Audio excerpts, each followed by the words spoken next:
আসসালামু আলাইকুম গাইস, সবাই কেমন আছেন? ধরে নিচ্ছি আপনি আপনার মতো আর আমি আমার মতো আছি।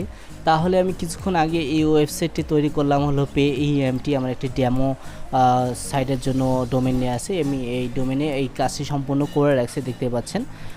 তো আমি এই সাইটের মতো আমি আরেকটা সাইট করতে যাচ্ছি, সেটা হলো KS বাংলা টিভি। তো আমি এখানে হবে কি যে আমি এই সাইটে এখানে কিছুই দেয়া নেই, আমি শুধু পাবলিশার থিমটা দিয়ে রাখছি এবং আমার যে সাইটটা PMTতে করে রাখছি সেখানেও পাবলিশার থিমটা দিয়ে রাখছি এবং প্লাগিংটাও এখানে যেটা ইনস্টল করছি সেম প্লাগিং এখানেও এখানে ইনস্টল করে রাখছে।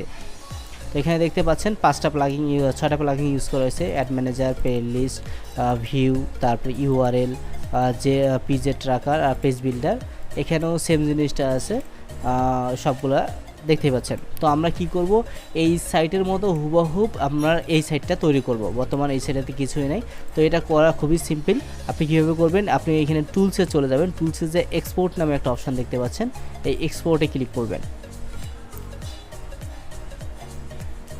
তো এখানে যা আছে, এখানে সম্পূর্ণ যা আছে তাই থাকবে, এখানে অল আছে, অলই থাকবে। আমি জাস্ট ডাউনলোড করে দেবো ফাইলটাকে। দেখতে পাচ্ছেন ডাউনলোড হচ্ছে, ঠিক আছে। আমরা এখন এই সাইডে চলে যাব। এই সাইডেরও সেম, যে টুলসে চলে যাব, যাওয়ার পর এখানে ইম্পোর্টের অপশন আছে, ইম্পোর্ট। তো ইম্পোর্টে চলে যাব। ইম্পোর্টে যাওয়ার পরে এই যে নিচে অপশন দেখতে পাচ্ছেন ওয়ার্ডপ্রেস ইনস্টল নাও, তো আমি এটা ইনস্টল দিয়ে নিব। তো রান ইম্পোর্টার, ঠিক আছে, এখানে ক্লিক করব। তো এখানে দেখতে পাচ্ছেন আমি 128 মেগাবাইট পর্যন্ত আপলোড করতে পারবো, কারণ আমার 128 মেগাবাইট এখানে দেওয়া আছে। তা আমি এখানে ডাউনলোড অপশনে চলে যাই। আমার এই ফাইলটা আর কি আমি ডাউনলোড করে রাখছিলাম, তো আমি এখানে আপলোড সিস্টেম করে দিলাম। এই ফাইলটা সিলেক্ট হয়ে গেল। তারপরে আপলোড ফাইল ইম্পোর্ট, ঠিক আছে। তো দেখতে পাচ্ছেন এটা চলে আসলো।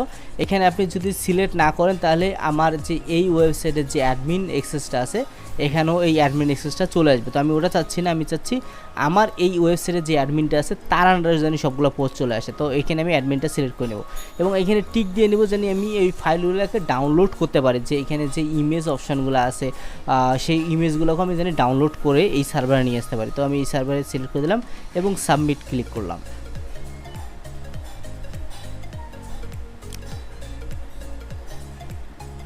তো আপনার যদি সাইটটা অনেক বড় হয় তাহলে অনেক বেশি সময় লাগবে, আর যদি ছোট হয় তাহলে একটু কম সময় লাগবে। তো আমার এটা সম্পূর্ণ প্রপারলি ফিক্স হয়ে গেছে। দেখতে পাচ্ছেন আমি 6টা পোস্ট করছি, ওখানে 6টা পোস্ট 2টা পেজ চলে আসছে। তো আমি এখানে কী করবো, থিম অপশনে যা রিডাইরেক্টিংয়ে চলে যাব। যাওয়ার পরে এখানে সিলেক্ট করব, সিলেক্ট করার পর হোম পেজ সিলেক্ট করে দেবো এবং এখানে টিক মার্ক দিয়ে দিব। ঠিক আছে, আমরা এখন দেখে নিই সাইটটা আমার কেমন হয়েছে।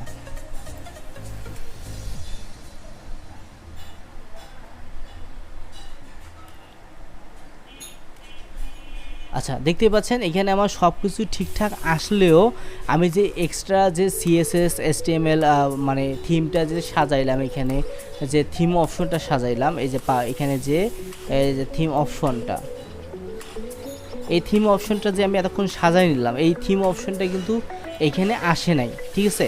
যার ফলে আমাকে এই অবস্থায় দেখাচ্ছে। তো আমি কি করব, এখান থেকে নিচে চলে যাব। এখানে ব্যাকআপ নামে একটা অপশন আছে, আমি ব্যাকআপে ক্লিক করব। ব্যাকআপে ক্লিক করে এখানে এক্সপোর্ট করে নেব, এই ফাইলটাকে আমি ডাউনলোড করে নেব। এই যে ডাউনলোড হয়ে গেছে, পাবলিশারের জেসন ফাইল একটা ডাউনলোড হয়ে গেল। আমি এখন সেম এখানে যে এই পাবলিশারে যে এই থিম অপশনে চলে যাব।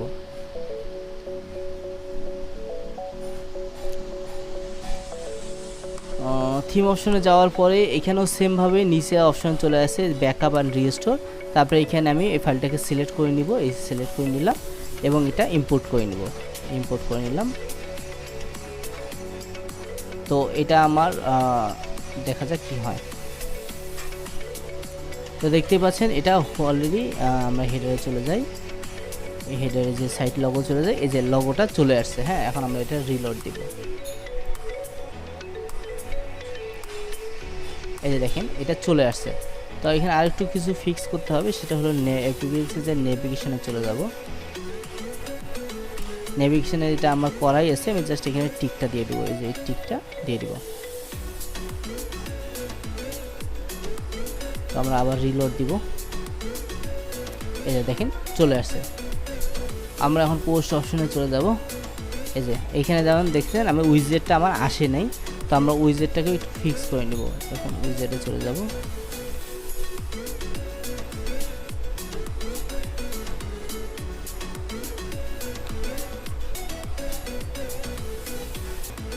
তো আমরা এটা ক্যান্সেল করে দেব।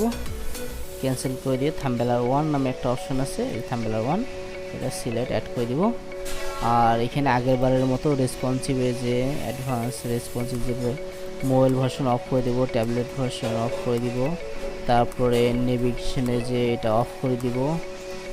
আর এখানে যে হলো এটা থাকবে, এখানে 20টা করে দিব, 20 আর কিছু না, আর কিছুই করতে হবে না, জাস্ট আমরা এখন সেভ দিয়ে দিব, রিলোড দিয়ে নিব। তো দেখতে পাচ্ছেন হয়ে গেল, ঠিক আছে। তো আজকের টিউটোরিয়ালটা এতটুকুই ছিল। কেমন লাগলো তা কমেন্ট বক্সে জানিয়ে দিন, আর ভালো লাগলে লাইক শেয়ার অবশ্যই করুন।